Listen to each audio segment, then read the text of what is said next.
G'day, are you mad about gaming and want to know what's out this week? Well, welcome to Mad Mikeey Gaming. Hey guys, Mad Mikeey back with another What's Out This Week in Gaming. Just a weekly show on Mondays where there's not much news, so I'm just going to let you know what's coming out this week in games.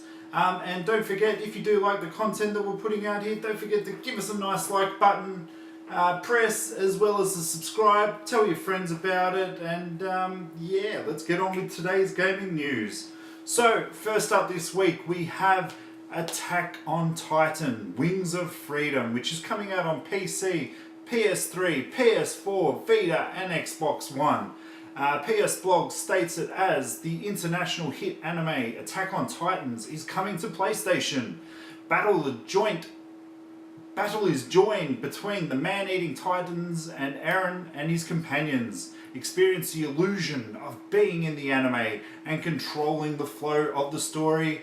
Prepare for battle, and IGN lists is a bit more in depth.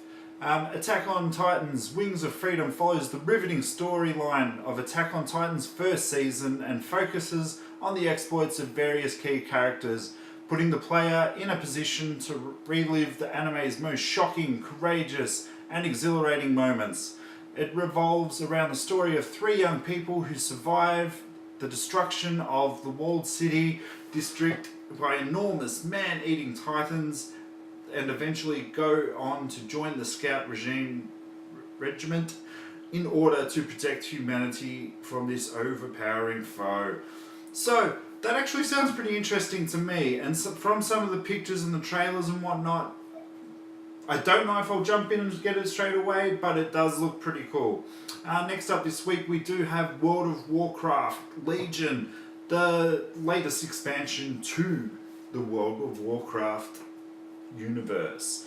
So, the Tomb of Serapis has been reopened, and the demons of the Burning Legion pour into our world. Their full terrifying might is fixed on summoning the Dark Titan to Azeroth, as they've already located the key to his return. With the Alliance and the Horde devastated, only you can take back Warcraft's most legendary artifact, scour the ancient broken isles and relics of the Titans, and challenge the Legion before Azeroth's last hope dies. Steel yourself, champion, because extinction is imminent. So, never really got into World of Warcraft. I must admit I did buy the game, but I only probably played it for about probably 10 hours or so. Back in those days, I was a big Star Wars Galaxies fan, so to me, Star Wars Galaxies was the bee's knees. But moving on to the next game, we have Resident Evil 4, the re-release, coming to PlayStation 4 and Xbox One. So Resident Evil 4 arrives on PlayStation 4 and Xbox in full HD with increased frame rate.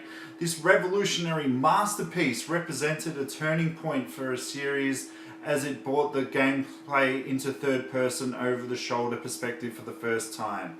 Featuring a thrilling storyline taking place after the destruction of the Umbrella Corporation, Resident Evil 4 not only changed the course of Resident Evil, but influenced countless other titles as well.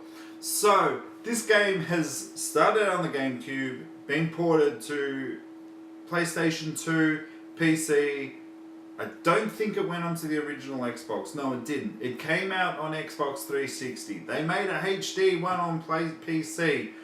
Now they're bringing it here. Look, this is one of the best games I've ever played. Don't take that away from it, but I think it's time. And what I want to do is I want to do a poll.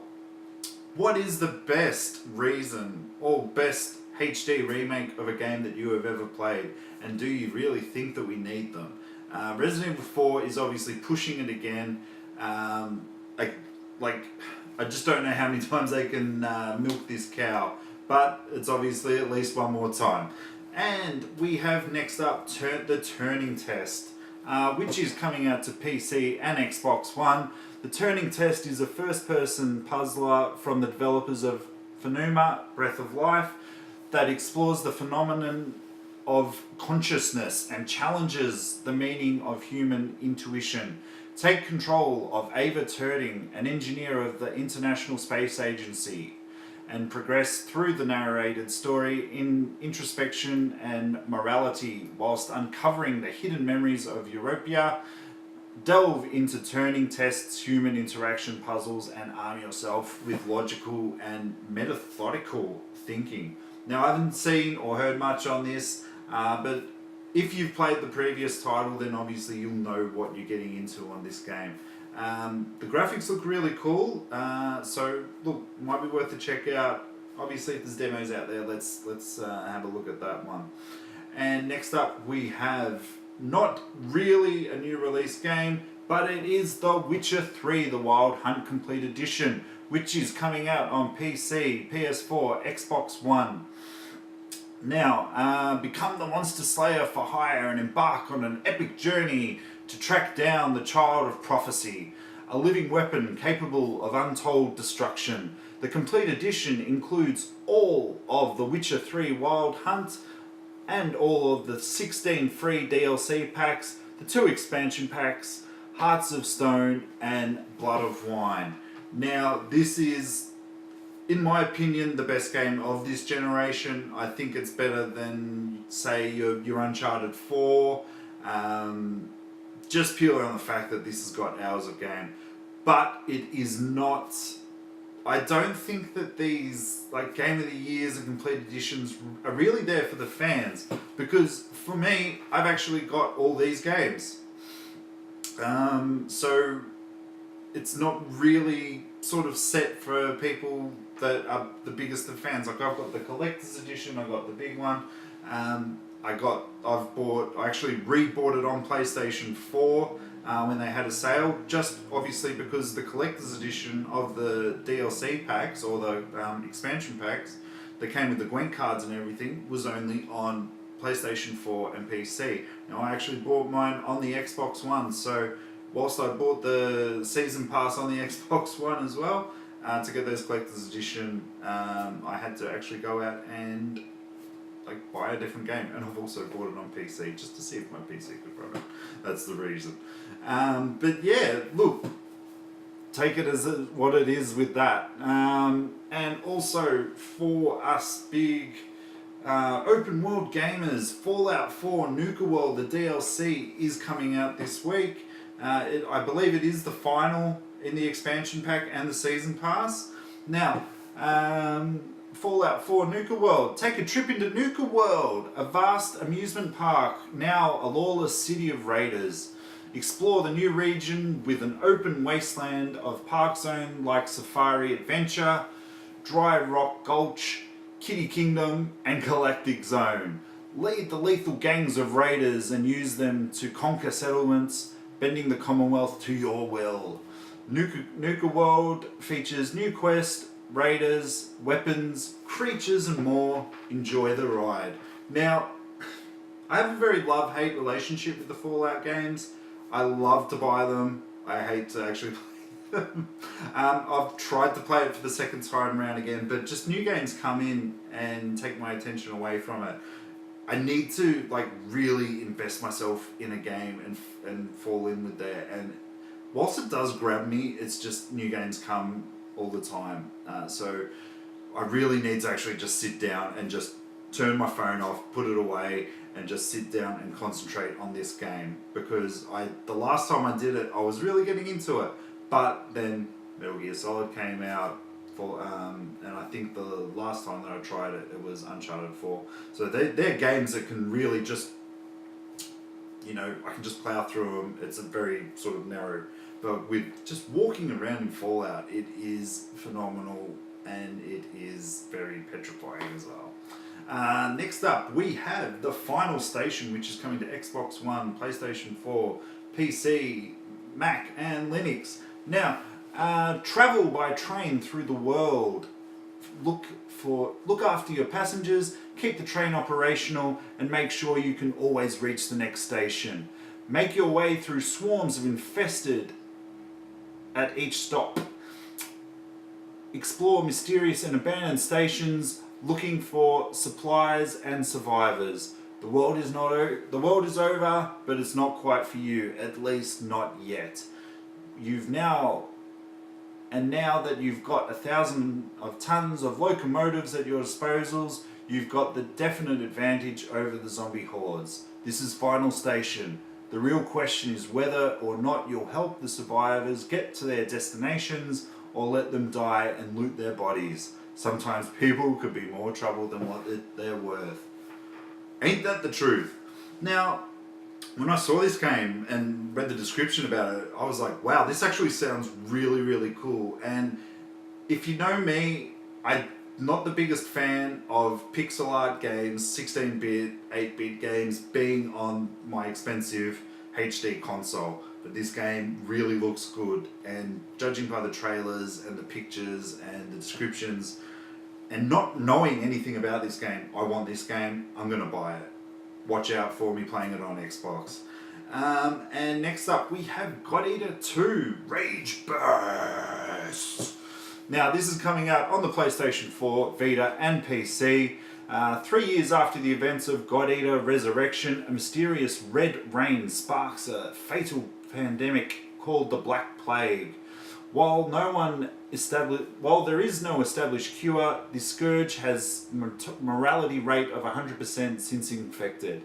Take control of the newest recruit as you master their incredible weaponry, challenge enormous monsters, and cooperate with iconic casts of characters fighting for humanity in God Eater 2 Rage Burst.